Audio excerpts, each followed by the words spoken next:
Bismillahirrahmanirrahim. Assalamualaikum warahmatullahi wabarakatuh. Waalaikumsalam warahmatullahi wabarakatuh. Pertama-tama kita panjatkan puji dan puja kepada Allah Subhanahu wa taala yang telah memberikan kita nikmat. Banyak dari nikmat itu mungkin kalau kita sebutkan satu yang diantaranya ada nikmat iman, nikmat Islam, nikmat sehat dan sebagainya. Oleh karena salah satu nikmat sehat ini kita bisa kembali berkumpul dalam acara diseminasi penyebaran pemahaman dan penerapan pengalaman budaya positif modul 1.4 dari yang insya Allah akan disampaikan oleh CGP Angkatan 11, yaitu IPB Pamarila SPD yang berasal dari SDN Negeri 1 Ciabar, sekolah kita tercinta. Kemudian salam, mari kita sama-sama curahkan kepada Nabi Revolusioner kita, Nabi Muhammad SAW. Oleh karenanya kita bisa menghadapi kehidupan di dunia dengan mendapat hidup dan merasa atas pemikiran beliau. Mudah-mudahan amin amin ya rabbal alamin. Sebelum acara dimulai, saya akan membacakan dulu acara yang kita laksanakan sekarang. Yang pertama adalah pembukaan, yang kedua adalah menyanyikan lagu Indonesia Raya dan Mars Kaumi, kemudian yang ketiga sambutan dari kepala sekolah SDN Negeri 1 Ciabar, kemudian yang keempat menyanyi pemaparan tentang budaya positif, yaitu penyebaran pemahaman dan penerapan pengalaman budaya positif. Selanjutnya ada tanya jawab, dan yang terakhir doa dan doa. Kita lanjut menginjak pada acara yang pertama, yaitu pembukaan. Mari kita bersama-sama membacakan basmalah. Bismillahirrahmanirrahim. Selanjutnya yang kedua yaitu menyanyikan lagu Indonesia Raya dan Mars Kaumi. Kepada seluruh peserta dimohon untuk berdiri.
Selanjutnya acara ketiga yaitu sambutan dari kepala sekolah SD Negeri 1 Cilambar.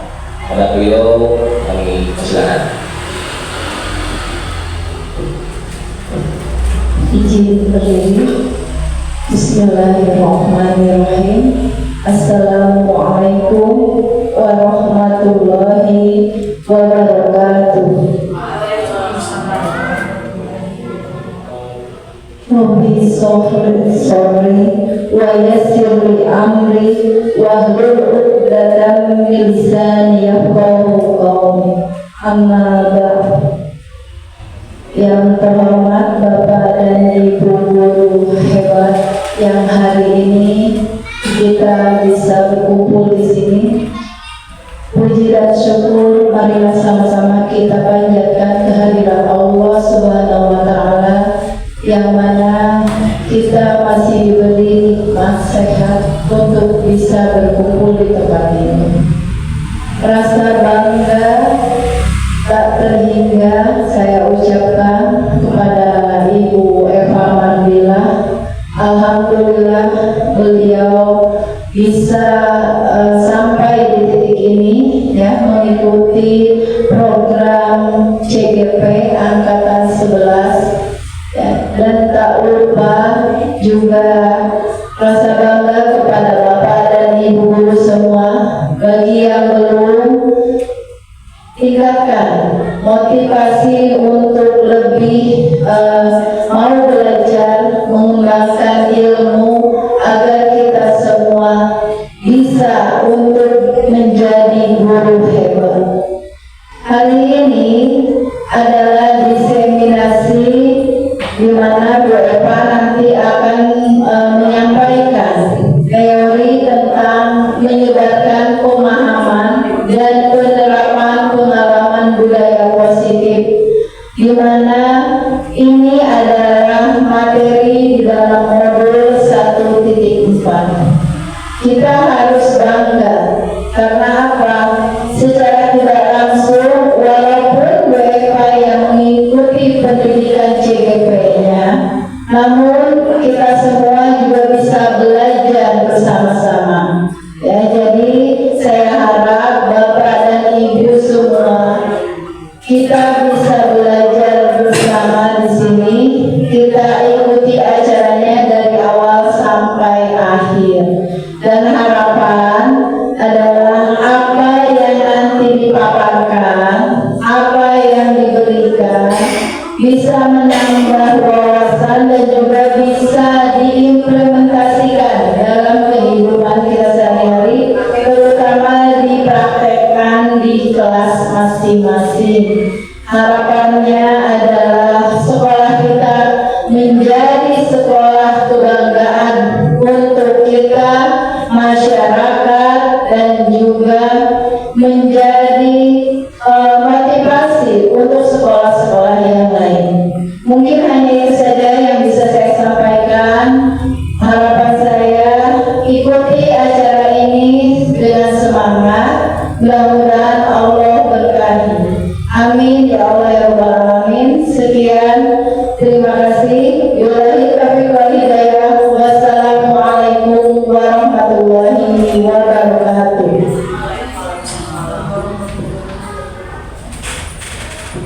Waalaikumsalam warahmatullahi wabarakatuh. Terima kasih atas sebesar-besarnya kepada Ibu Kepala Sekolah dari RW 1 Cilambar yang berkenan memberikan sambutan atau sepatah kata-kata dalam acara diseminasi budaya positif, yaitu menyebarkan pemahaman dan penerapan pengalaman. Selanjutnya akan membahas acara inti mengenai pemaparan tentang budaya positif, tema menyebarkan pemahaman dan penerapan pengalaman pada Ibu Eva Mardila SPD sebagai CP angkatan 11. Sudah dapat kami persilakan.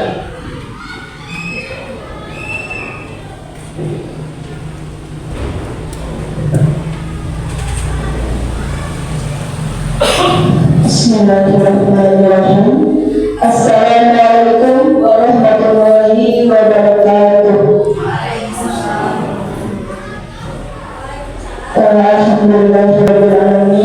wabihi nasta'in wa ala umuri dunya waddin. Wassalatu wassalamu ala asrofil anbiya'i wal mursalin Sayyidina Muhammadin wa ala alihi wa sahbihi ajma'in. Amma ba'du. Yang saya hormati Bapak dan Ibu Kepala Sekolah, Bapak Ibu guru hebat SD Negeri 1 Ciabar, yang alhamdulillah hari ini nampak hadir dalam keadaan sehat walafiat. Salawat serta salam semoga tercurah limpah kepada junjungan kita Nabi besar Muhammad Sallallahu Alaihi Wasallam. Bapak Ibu guru, hari ini saya mau memaparkan atau menyebarkan pemahaman dan penerapan pengalaman budaya positif. Ini semua merupakan salah satu tugas saya di CBP, yaitu aksi nyata model 1.4. Namun sebelum ke materi, saya mau speaking dulu ya Bapak Ibu. Masih semangat? Alhamdulillah. Biar tidak ngantuk ya. Nah, Pak Ujung jangan dulu ngantuk.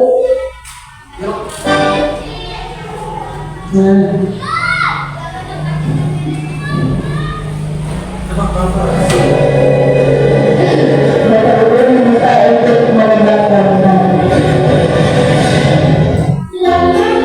Sudah siap?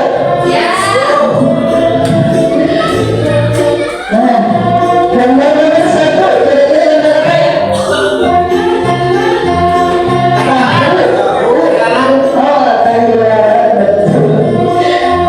Selanjutnya, nomor 2, kira-kira apa? Ada udang, ada bus. Udang rebus. Selanjutnya nomor 3, ini ada naga. Tenaga listrik, lihat, benar saya. Selanjutnya masih ada, nomor 4. Ayo, kira-kira gambar apa ini?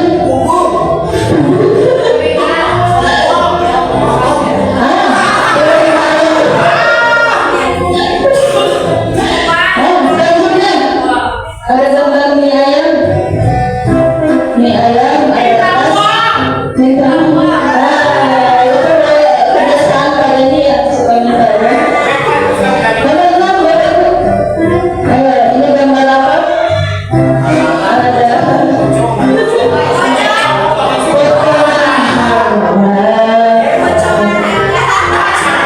ada gambar selanjutnya. Ayo, gambar apa gambar? Senam otak. Betul. Masih ada nggak ya? Terima kasih. Kebetulan untuk Bapak Ibu masih semangat ya? Siap, kita lanjut.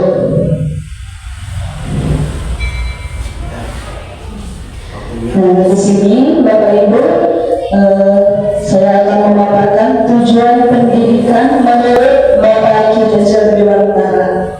Menurut Ki Hajar Dewantara, tujuan pendidikan adalah menuntut segala kodrat yang ada pada anak-anak agar mereka dapat mencapai keselamatan dan kebahagiaan yang setinggi-tingginya, baik sebagai manusia maupun sebagai anggota masyarakat. Oleh sebab itu, pendidik itu hanya dapat menuntun tumbuh atau hidupnya kekuatan kodrat yang ada pada anak-anak agar dapat memperbaiki lakunya atau bukan dasarnya hidup dan tumbuhnya kekuatan kodrat anak. Kita lanjut Bapak Ibu. Nah, di sini sesuai dengan judul tadi ada budaya positif. Budaya positif di sekolah yaitu nilai dan kebiasaan di sekolah yang berpihak pada murid agar mereka dapat berkembang menjadi pribadi yang kritis, penuh hormat dan bertanggung jawab sesuai dengan profil pelajar Pancasila. Sudah terbayang belum Bapak Ibu apa itu budaya positif? Mungkin Bapak Ibu selama ini sudah menerapkannya, mungkin ya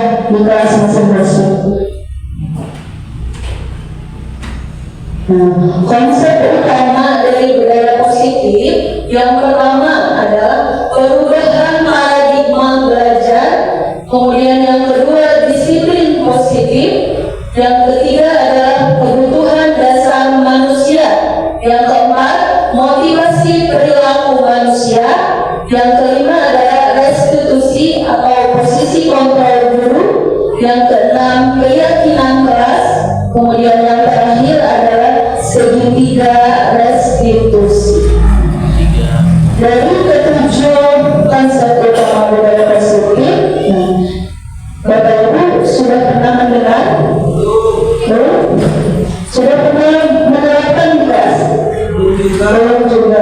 Mungkin sudah, tapi tidak tahu namanya. Mungkin semua ketujuh konsep utama ini sudah Bapak Ibu lakukan di kelasnya masing-masing, namun baru mengetahui namanya ya atau teorinya. Selanjutnya,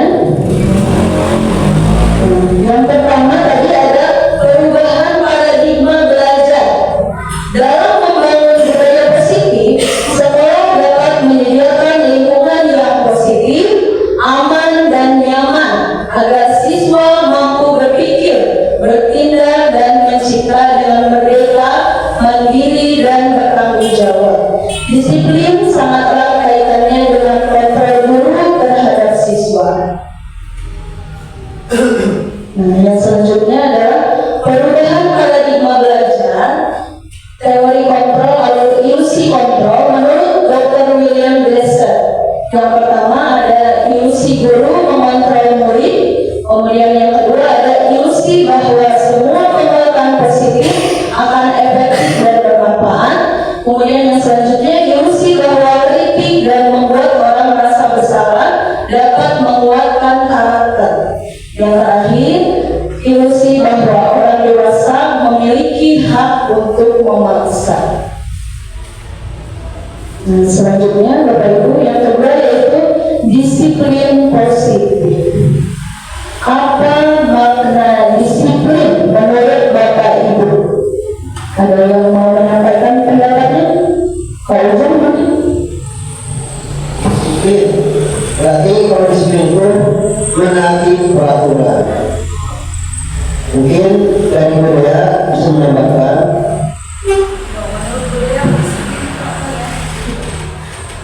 Disiplin itu jadi siswanya harus mematuhi aturan dan tidak dilanggar.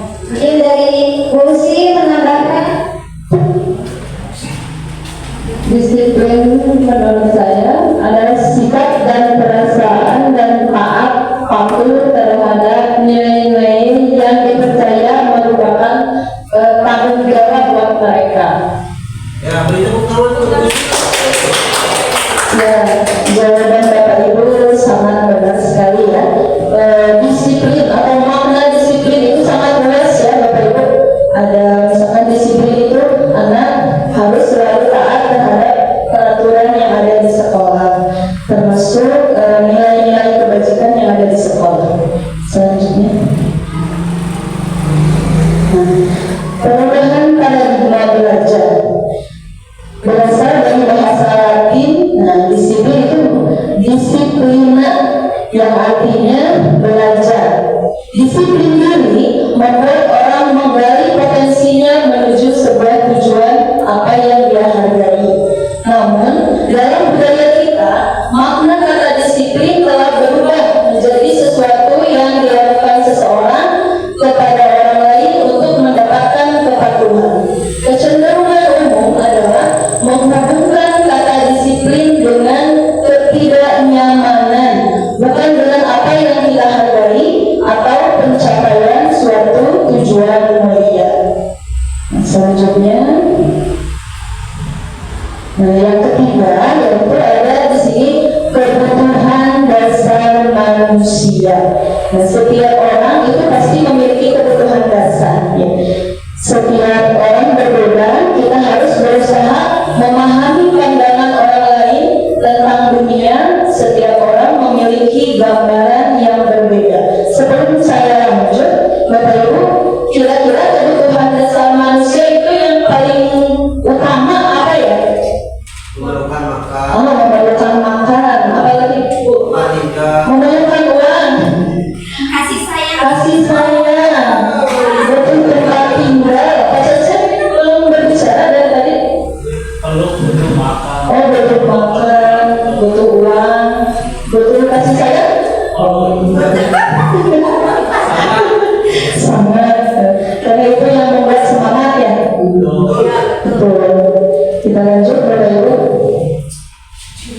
Nah, di sini kebutuhan dasar manusia itu ternyata ada 5. Yang paling pertama atau paling pokok adalah kebutuhan bertahan hidup. Contohnya apa ya? Makan, minum, tempat tinggal mungkin ya. Yang kedua, cinta dan kasih sayang. Nah, Sesama manusia. sesama manusia. Sebenarnya cinta dan kasih sayang itu dari mana saja berasal sumbernya? Kalau anak dari orang tua. Dari anak dari orang tua, siswa dari guru dan orang tuanya, dari pasangan hidup. Nah, itu yang paling utama ya. Iya. Yang ketiga yaitu kebebasan. Bapak Ibu, kebebasan, Ya, kebebasan berpendapat. kebebasan berpendapat, apa lagi? Beragama. Beragama, Masyarakat. bermasyarakat, dan masih banyak yang lainnya. Yang keempat, kesenangan. Kesenangan dunia akhirat, lahir dan batin. Maknanya sangat dalam ya tentang kesenangan. Kemudian yang kelima, kekuasaan. Apakah Bapak Ibu senang berkuasa? Sebenarnya senang sih. Oh, senang bersenang. Alasannya kenapa Pak? Karena kalau misalkan kita berpuasa itu kesannya itu gimana ya? Tetapi emang seseorang itu perlu ada kekuasaan. Kalau kekuasaan menurut saya emang benar-benar perlu ya. Ketika kita berpuasa mungkin kesannya itu kita ada sombong gimana gitu ya. Tetapi emang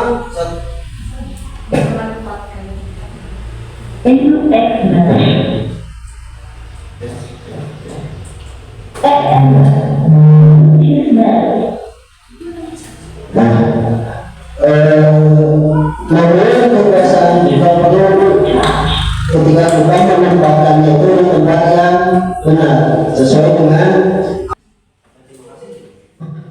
Terima kasih kepada Bapak Ujan yang sudah memaparkan tentang bagaimana kebutuhan dasar manusia. Poin kelima yaitu kekuasaan. Kita lanjut Bapak Ibu. Nah, di sini saya punya studi kasus. Coba Ibu, saya minta bacakan sama Bu Mia. Ibu Lia, guru kelas 1 SD di SD Permai, sedang bingung menghadapi ulas salah satu murid di kelas bernama Agus. Beberapa anak telah datang dan mengeluhkan Agus yang seringkali meminta bekal makan siang mereka dengan paksa. Jika Anda menghadapi situasi seperti Bu Lia, apakah yang Anda lakukan? Menurut Anda, kira-kira apa alasan Agus melakukan hal itu? Jika Bapak Ibu menjadi ibu Lia, pernah tidak kejadian di kelas Bapak Ibu ada anak yang seperti ini? Ada? Mungkin ada yang mau berbagi pengalamannya? Ada yang sering meminta bekal makan siang anak yang lain dengan secara paksa. Jika Bapak dan Ibu menghadapi kasus seperti ini, apa yang akan Bapak Ibu lakukan?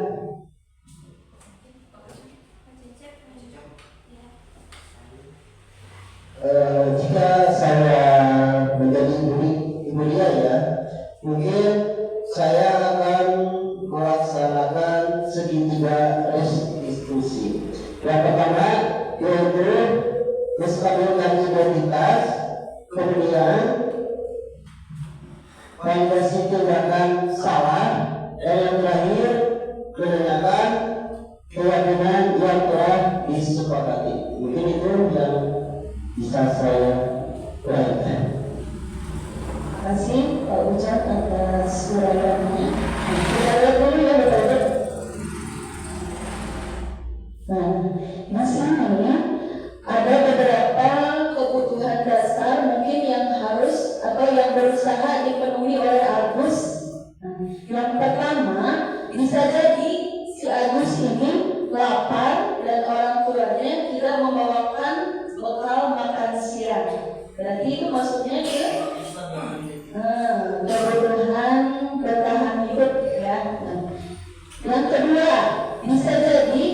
teman Agus menjadi perhatian kepada Agus, atau si Agus ini sedang mencari perhatian teman dan gurunya, ya. Atau si Agus ini sedang membutuhkan cinta dan kasih sayang.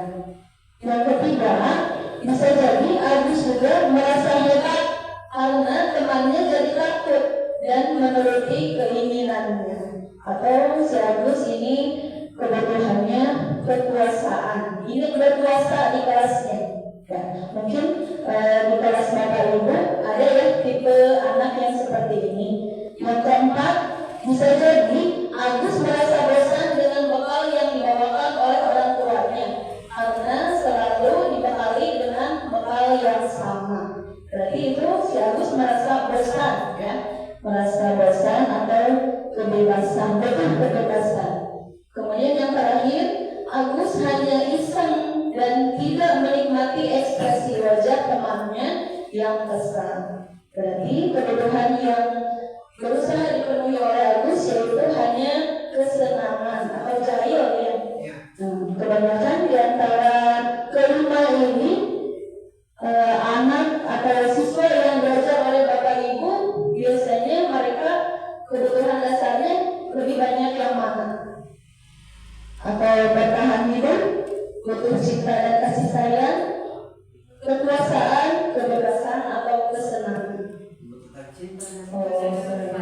Rata-rata ya, kebanyakan cari perhatian teman atau gurunya, karena mungkin di rumahnya mereka kurang diperhatikan oleh orang tuanya karena kesibukan atau bekerja.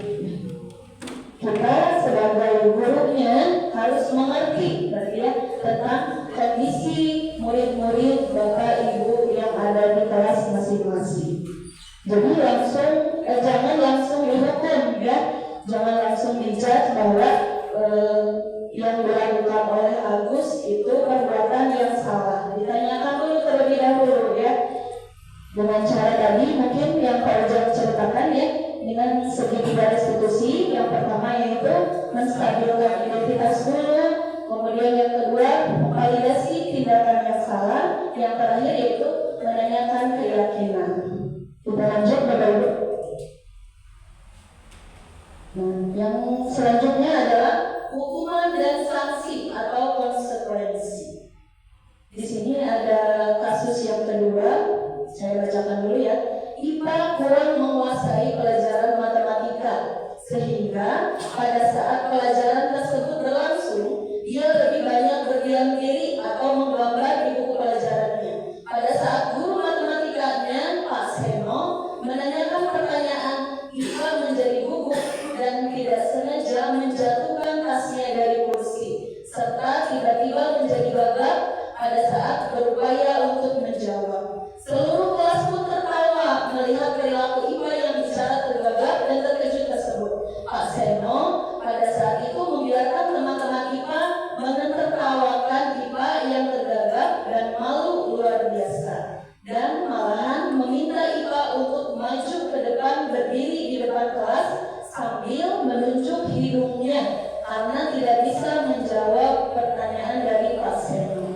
Kelas pun semakin gaduh dan anak-anak pun tertawa melihat IPA yang ada di depan kelas sambil memegang ujung hidungnya.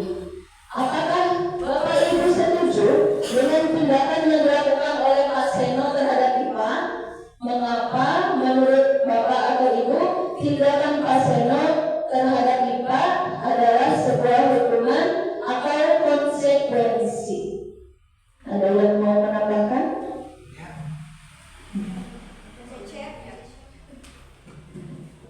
Kalau saya melihat dari kasus ini, ya, saya kurang setuju dengan apa yang telah dilakukan oleh Pak Seno.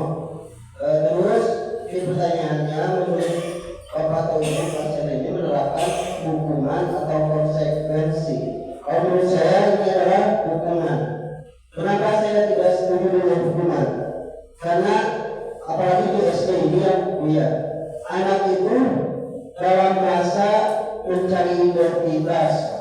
Ketika dia mendapatkan hukuman, maka di dalam hatinya akan timbul dendam, dan mungkin dengan itu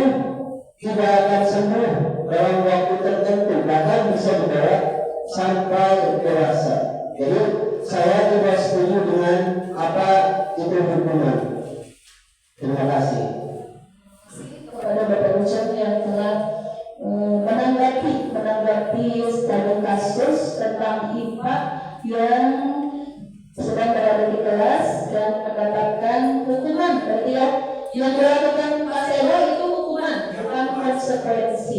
Nah, Bapak Ibu perlu diketahui bahwa kita ketika di kelas, jika memberikan hukuman kepada anak tersebut mungkin di dalam hatinya akan menyimpan dendam, benci, yang itu akan dibawa sampai dia dewasa mungkin ya. Nah, yang teringat dalam hatinya, Bapak atau Ibu guru telah menghukum saya merasa dendam atau benci. Nah, itu sangat berbahaya ya Bapak Ibu. Nah, kita sebagai guru di sekolah seharusnya saat ini jangan langsung memberikan hukuman kepada anak tanpa memvalidasi dulu tindakan anak tersebut.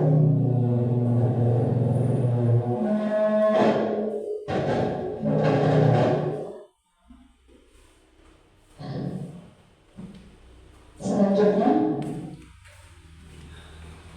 misalnya ada perbedaan antara hukuman, sanksi atau konsekuensi dan restitusi. Nah, kalau hukuman itu biasanya Bapak atau Ibu guru mengeluarkan kata-kata yang menyakiti hati anak, ya. Kemudian selanjutnya tidak nyaman untuk murid atau anak untuk jangka waktu yang panjang. Si anak tersebut bisa jadi mengalami trauma, ya. Kalau bisa jadi juga anak tersebut tidak bersemangat lagi untuk datang ke sekolah, ya, karena ucapan atau perkataan Bapak Ibu yang telah menyinggung atau menyakiti hati anak tersebut. Kemudian korban akan mendapatkan keadilan. Kemudian murid atau anak akan tersakiti. Perilaku positif atau agresif lebih meningkat. Sistem tidak akan berjalan bila murid tidak takut. Kemudian berlaku hanya pada sebuah intuisi, tidak berlanjut pada kehidupan yang nyata. Selanjutnya adalah peraturannya adalah kamu harus, mau tidak mau si anak tersebut harus mengikuti peraturan yang telah dibuat oleh Bapak atau Ibu guru. Nah, beda halnya dengan sanksi atau konsekuensi. Nah, diantaranya kalau Bapak Ibu memberikan sanksi atau konsekuensi, nah yang akan terjadi adalah sesuatu itu harus terjadi. Contohnya apa Pak? Bapak pernah memberikan sanksi atau konsekuensi terhadap murid Bapak di kelas? Contohnya apa?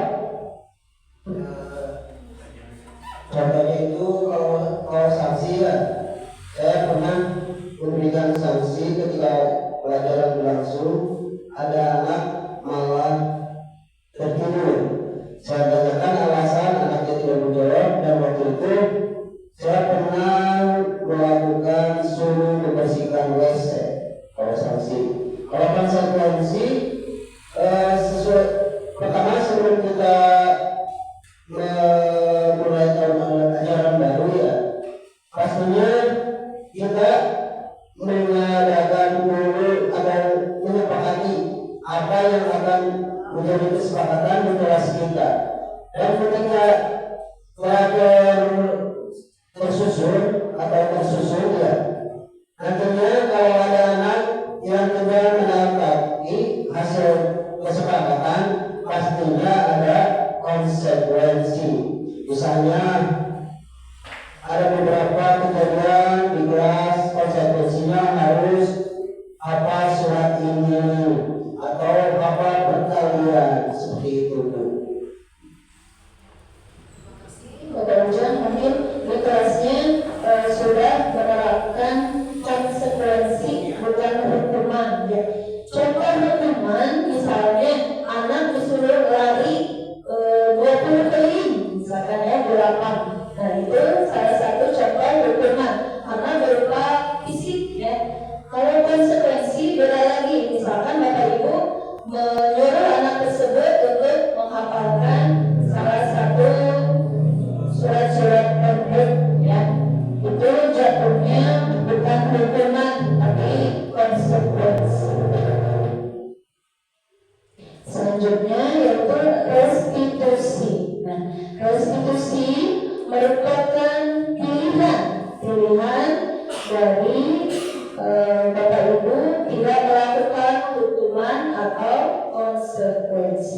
Yang paling bagus adalah Bapak Ibu bisa menerapkan restitusi ya.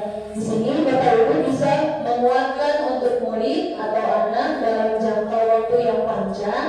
Korban mendapatkan ganti, kemudian murid atau anak mendapatkan penguatan, masalah bisa terpecahkan atau terselesaikan, kemudian murid belajar bertanggung jawab untuk perilakunya, fokus pada pemecahan masalah dalam jangka waktu yang panjang.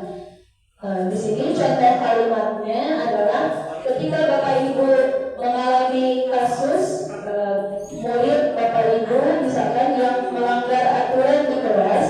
Nah, langkah-langkah pertama yang Bapak Ibu lakukan, yang pertama adalah apa yang kamu yakini, kemudian apa yang bisa kamu lakukan untuk memperbaiki kesalahan kamu. Selanjutnya, di sini ada semua perilaku itu memiliki tujuan. Ada teori motivasi perilaku manusia.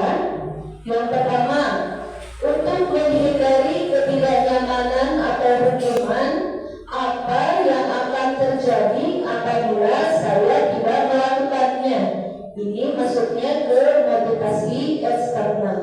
Kemudian yang kedua, untuk mendapatkan imbalan dari orang lain atau institusi. Apa yang akan saya dapatkan apabila saya melakukannya. Ini termasuk ke motivasi eksternal. Kemudian yang terakhir, untuk menghargai diri sendiri.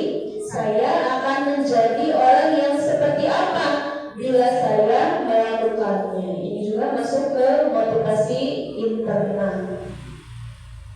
Selanjutnya, Bapak Ibu. Sekarang mari berlatih. Bapak Ibu tinggal menyebutkan ini salah satu bentuk hukuman atau konsekuensi. Yang pertama, lari mengelilingi lapangan basket 2 kali karena terlambat hadir di sekolah. Hukuman. Yang kedua, membersihkan coretan yang dibuatnya di meja tulis. Konsekuensi. Murid diminta untuk push up 15 kali karena tidak menggunakan masker ke sekolah. Hukuman. Selanjutnya, menggantikan kertas tugas teman yang telah dicoret-coret. Konsekuensi. Berjemur di lapangan basket pada pukul 12 siang karena mengobrol dengan teman.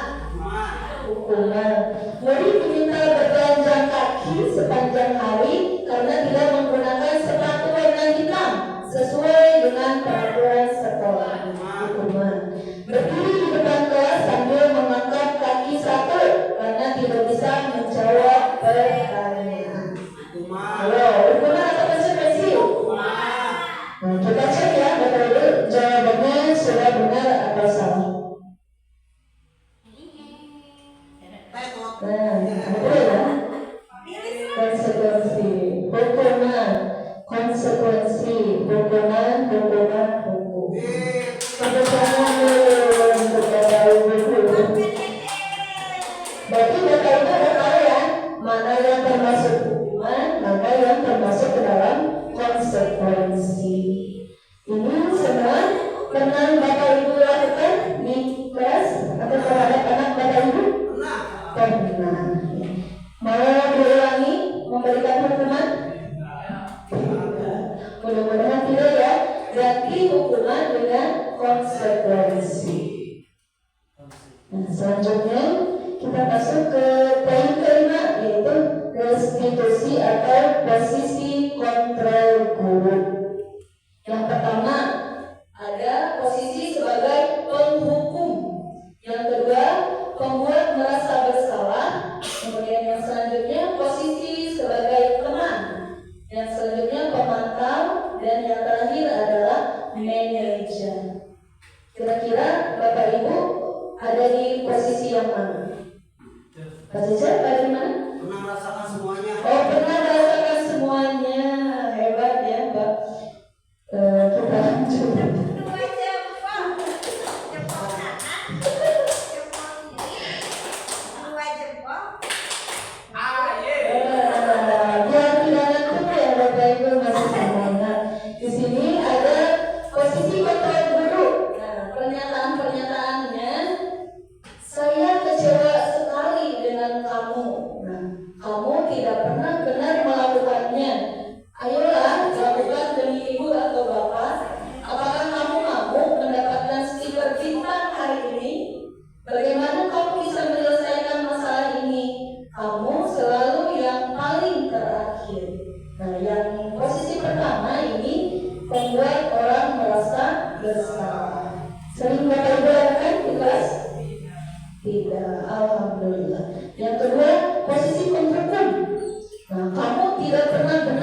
mana sudah dijudge jelek berarti ya oleh guru tersebut.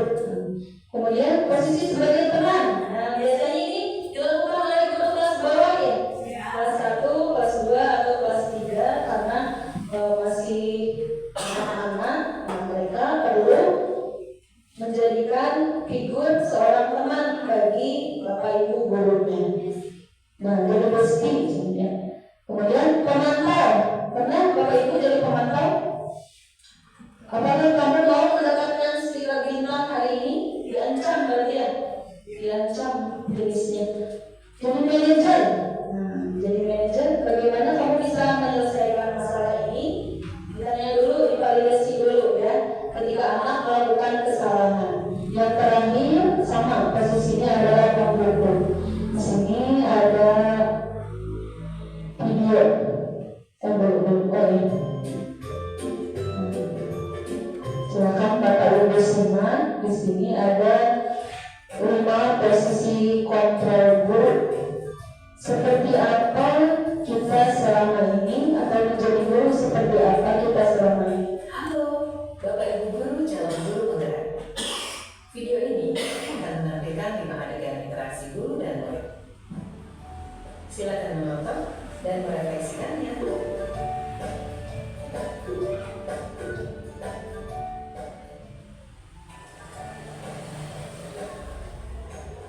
Pagi anak-anak, silakan PR yang kemarin ibu berikan diletakkan di meja.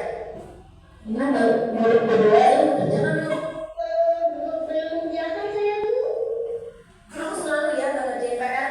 Sekarang kamu duduk di depan, lalu tulis. Saya berjanji tidak akan mengulangi lagi. Saya berjanji akan berusaha menjadi murid yang rajin belajar sampai pelajaran saya selesai. Nah, ini kira-kira tipe guru seperti apa? Penghukum ya.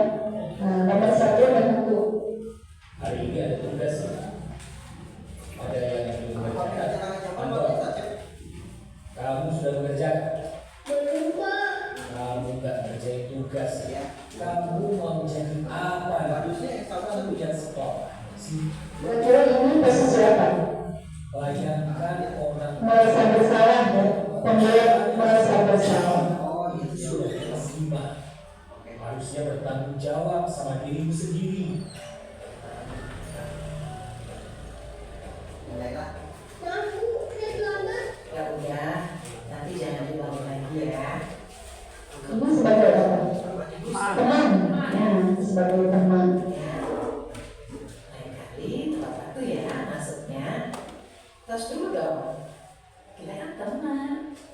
Wah, jadi kalau aku terlambat lagi, apa ya?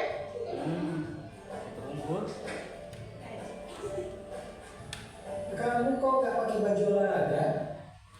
Bapak catat kamu sudah 3 kali loh Ini kira-kira apa? olahraga bulan ini. Pemantau.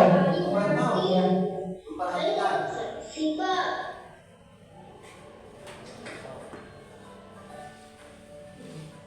Ini, Bu, saya mau ngumpulin tugas. Maaf ya, Bu, saya terlambat ngumpulin tugas. Kenapa kamu terlambat mengumpulkan tugas?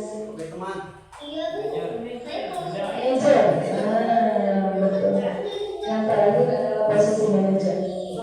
Apa yang bisa kamu perbaiki supaya kamu bisa mengerjakan tugas tepat waktu? Coba, kapan biasanya kamu membantu ibu jualan? ya betul sama jalan-jalan, Bu. Bagaimana kalau kamu membuat jadwal? Kapan kamu akan mengerjakan tugas? Oh gitu ya, Bu. Saya coba deh, Bu. Terima kasih, Bu. Nah, itu dia Bapak Ibu ilustrasi tentang 5 posisi kontrol guru. Selanjutnya. Nah, keyakinan kelas adalah nilai-nilai kebajikan atau prinsip-prinsip universal yang disepakati bersama secara universal, lepas dari perbedaan agama, suku, negara, dan bahasa. Menurut Wesley, tahun 1998, suatu keyakinan akan lebih memotivasi seseorang dari dalam atau intrinsik. Seseorang akan lebih bersemangat untuk menjalankan keyakinannya daripada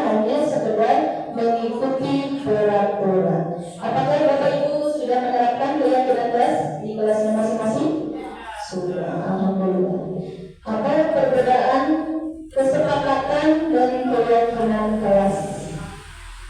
Ada yang kesepakatan, ada yang keyakinan. Yang betul yang mana ya kira-kira Bapak Ibu? Di sini kesepakatan hampir sama dengan peraturan, ya. Peraturan atau kesepakatan, selalu kembalikan buku ke tempatnya. Dilarang mengganggu orang lain. Hadir di sekolah 15 menit sebelum pembelajaran dimulai. Dilarang melakukan kekerasan. Dilarang menggunakan narkoba, bergantian atau menggunakan mobilan. Gunakan masker. Jangan berlari di kelas atau koridor. Sekarang keyakinan kelas atau nilai kebajikan yang dituju. Tanggung jawab, menghormati orang lain dan diri sendiri. Hadir di sekolah 15 menit diganti dengan berkomitmen atau menghormati orang lain. Dilarang melakukan kekerasan, menghormati orang lain atau keselamatan. Dilarang menggunakan narkoba, itu kesehatan. Bergantian atau bermobilan, menghormati orang lain. Gunakan masker, kesehatan, keselamatan. Yang terakhir adalah jangan berlari di kelas atau koridor, keselamatan dan keamanan. Bapak Ibu, perbedaan antara peraturan dan keyakinan kelas.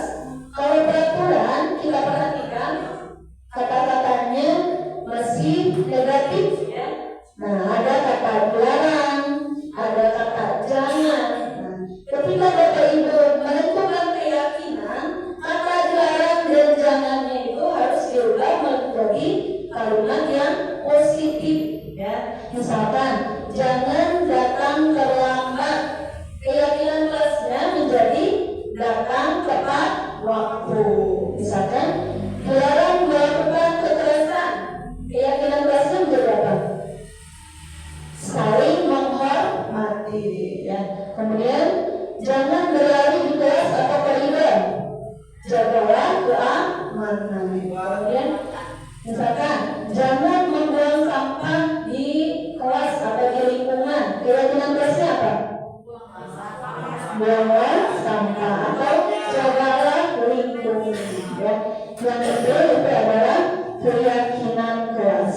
Lanjut. 7 menit. Pembentukan keyakinan kelas.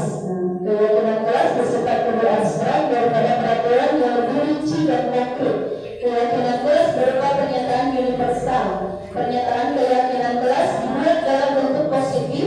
Keyakinan kelas hendaknya tidak terlalu banyak sehingga mudah diingat dan dipahami. Keyakinan kelas sebaliknya sesuatu yang dapat diterapkan di lingkungan tersebut. Semua warga kelas ikut berkontribusi dalam pembuatan keyakinan kelas lewat kegiatan curah pendapat. Bersedia meninjau kembali keyakinan kelas dari waktu ke waktu. Selanjutnya Bapak Ibu. Ini dokumentasi pembuatan keyakinan yang ada di kelas saya, yaitu di kelas 5A. Pertama, anak diberikan sticky note satu orang, kemudian mereka menuangkan apa yang menjadi kesepakatan mereka di kelas itu mau seperti apa, ya. Saya tampung dulu kesepakatan yang dibuat oleh mereka, kemudian jadilah kesepakatan kelas. Setelah kesepakatan kelas ada, kemudian saya rangkum menjadi keyakinan kelas. Kata yang mirip atau sama, saya gabungkan, ya. Tidak semuanya diambil, yang globalnya saja yang diambil menjadi keyakinan kelas. Tidak harus semuanya dibuang.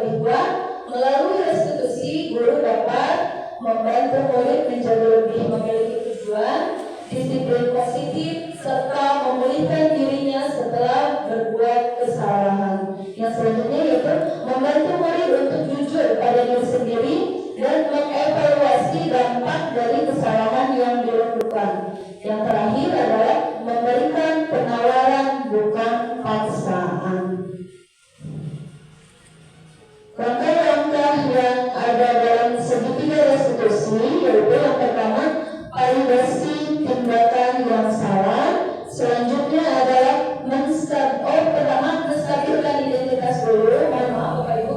Yang kedua, validasi tindakan yang salah, kemudian yang terakhir adalah menanyakan keyakinan.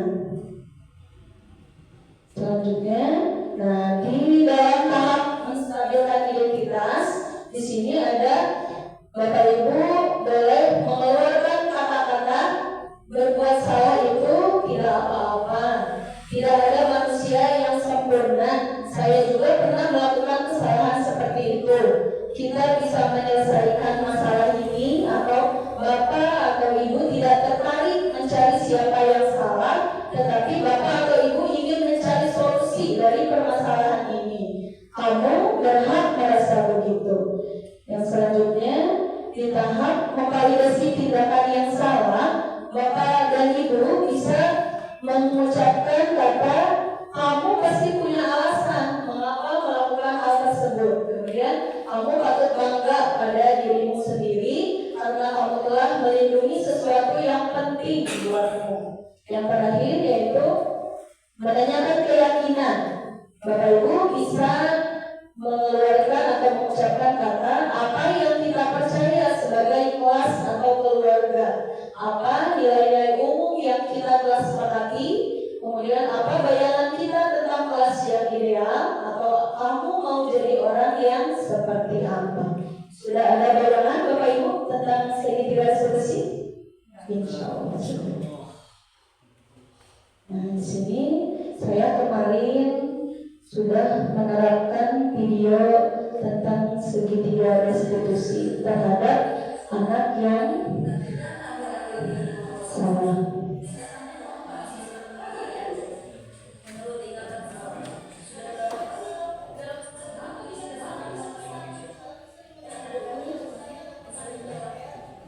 Sudah ya Bapak Ibu.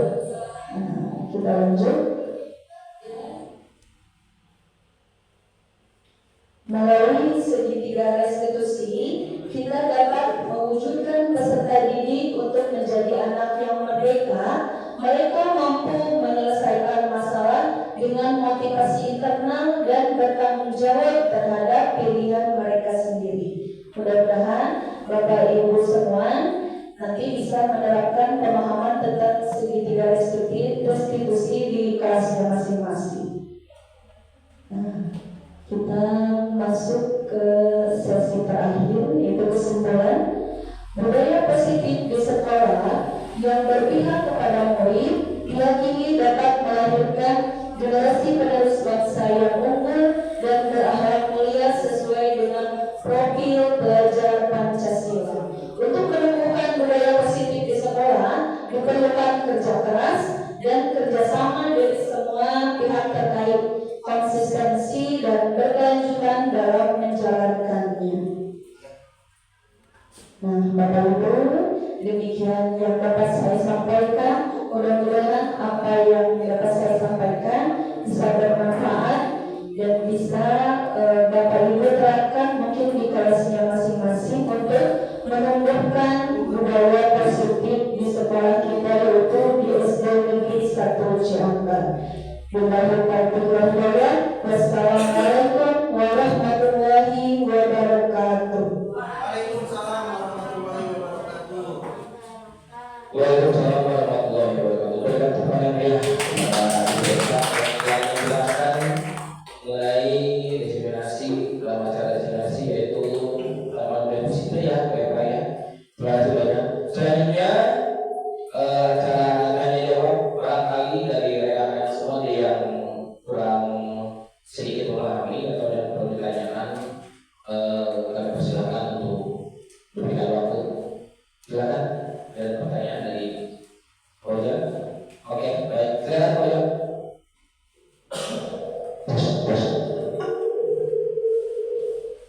Ya, baik Bu. Mungkin ada sedikit kasus ya di kelas yang saya ajar. Nah, kebetulan saya belajar di kelas 6. Kelas 6 itu ada 32 orang siswa. Nah, saya kan kalau di SD itu jadi tahu setiap anak ya ketika pelajaran IPA, IPS dan lain sebagainya. Namun ada satu anak Bu, ketika ada pelajaran matematika, satu anak gue saya sebut aja namanya Andi ya. Dia itu kayak males dan mau cuek. Nah, dia ada pertanyaan, kira-kira Bu, kalau ibu jadi saya sebagai wali kelas 6 ini, terus intuisi apa yang akan ibu tawarkan pada kasus ini? Terima kasih.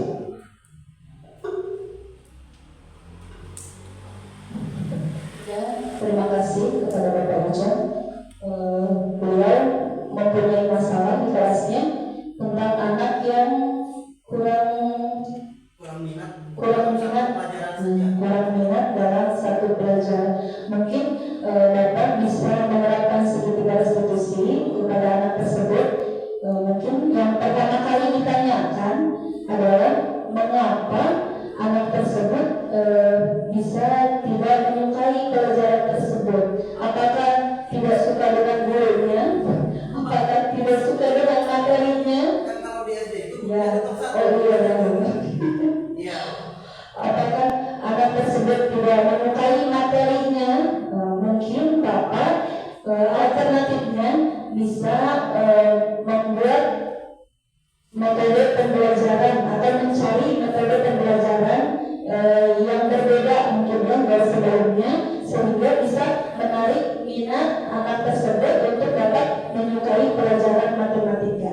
Mungkin itu Pak yang bisa saya sampaikan. Terima kasih Bu.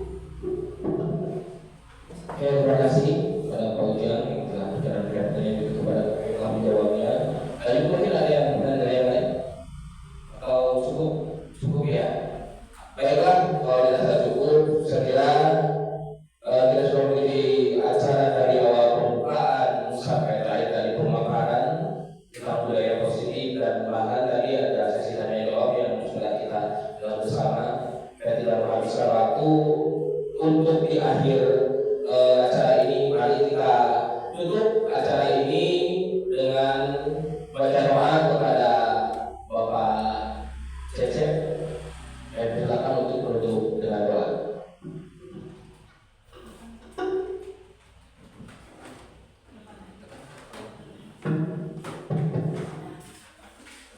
Assalamualaikum warahmatullahi wabarakatuh. Allahumma shalli ala sayyidina Muhammadin wa ala sayyidina Muhammad wa sallim ala tabaraka wa ta'ala sahabati wa rasulillahi ajma'in. Amin ya Allah ya rabbal alamin. Hamdan yu'affi ni'amahu wa yukafi masidah. Ya rabbana alhamdulillah wa bihi jalal wajhil karim wa ya'lam sultani. Allahumma shalli ala sayyidina Muhammadin salatan biha وذكرنا بها من جميع الحاجات وذكرنا بها من جميع السيئات وذكرنا بين الطاعات درجات وتبين الصبر من جميع الخيرات في الحياة والآخرة. اللهم إنا نسألك سلامة في الدين وعافية في الجسد وزيادة في علمنا وبركة في رزقنا وطاعة قبل الموت ورحمة عند الموت ومغفرة بعد الموت. اللهم حبنا لنا في شهوة الموت والنجاة من النار ربنا لا تزغ قلوبنا بعد إذ هديتنا وهب لنا من لدنك رحمة إنك أنت الوهاب. ربنا آتنا في الدنيا حسنة وفي الآخرة حسنة وقنا عذاب النار. سبحانك ربك رب العزة عما يصفون وسلام على المرسلين والحمد لله رب العالمين. السلام عليكم ورحمة الله وبركاته.